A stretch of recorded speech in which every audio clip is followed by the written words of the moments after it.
La importancia del papel de la inducción para la ciencia, según la cual las hipótesis están respaldadas por la acumulación de evidencia, instó a muchos filósofos a intentar ubicarla dentro del razonamiento válido, en caso de que ello fuera posible.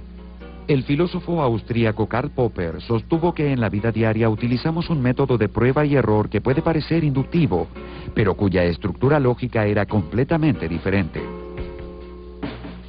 Peter Strawson sostuvo que la inducción no debía hacerse pasar por la deducción para ser considerada válida, ya que existe un principio de uniformidad en la naturaleza que convalida las conclusiones del razonamiento inductivo.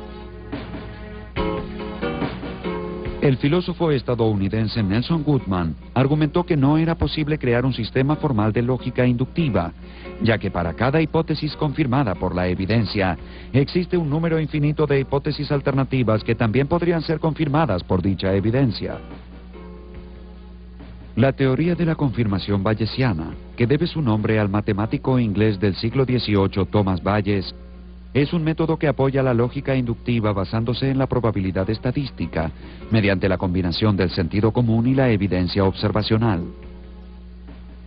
Así como la lógica fue ejerciendo cada vez más influencia sobre la filosofía, también aumentó el número de sistemas destinados a abordar diferentes áreas de investigación.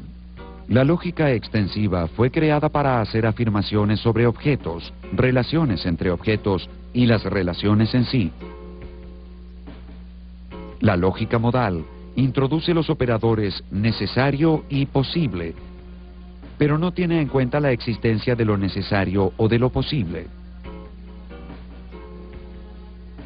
El filósofo estadounidense Clarence Irving Lewis inició el análisis moderno de la modalidad con la publicación en 1918 de su libro Investigación sobre la lógica simbólica.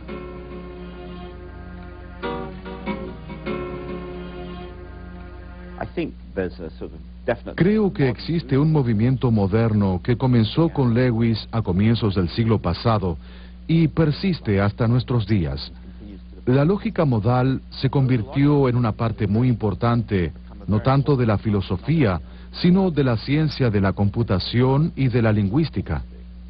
Muchos movimientos lingüísticos y enfoques importantes sobre el comportamiento de programas se basaron en la lógica modal. Asimismo, la lógica modal es de suma utilidad para discutir aspectos de la filosofía del tiempo. Entonces, es una rama de la lógica que tiene gran influencia, tanto dentro como fuera del campo de la filosofía. La lógica deóntica introduce los operadores debe y puede dentro del lenguaje lógico y presenta un nuevo tipo de lenguaje en la discusión filosófica de la ética.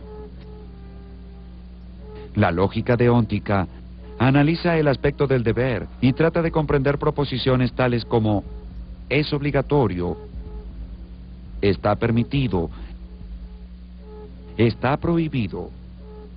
La lógica epistémica, tal como lo indica su nombre, se ocupa de los aspectos epistemológicos inherentes a proposiciones del tipo de Tomás sabe, María supone o yo creo.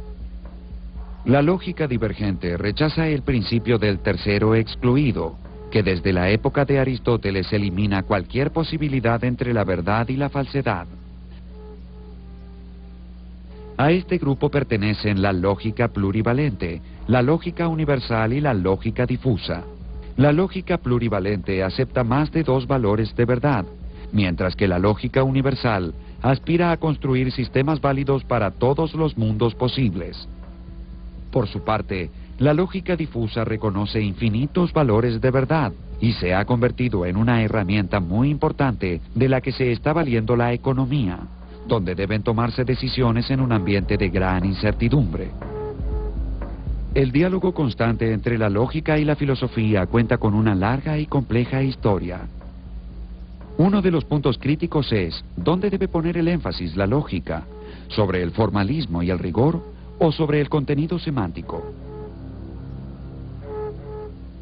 Después de Hilbert pasó a ser muy habitual hablar directamente sobre el lenguaje en sí. Y gran parte de la lógica de hoy en día consiste simplemente en el estudio de los simbolismos. En mi opinión, esto no es del todo bueno.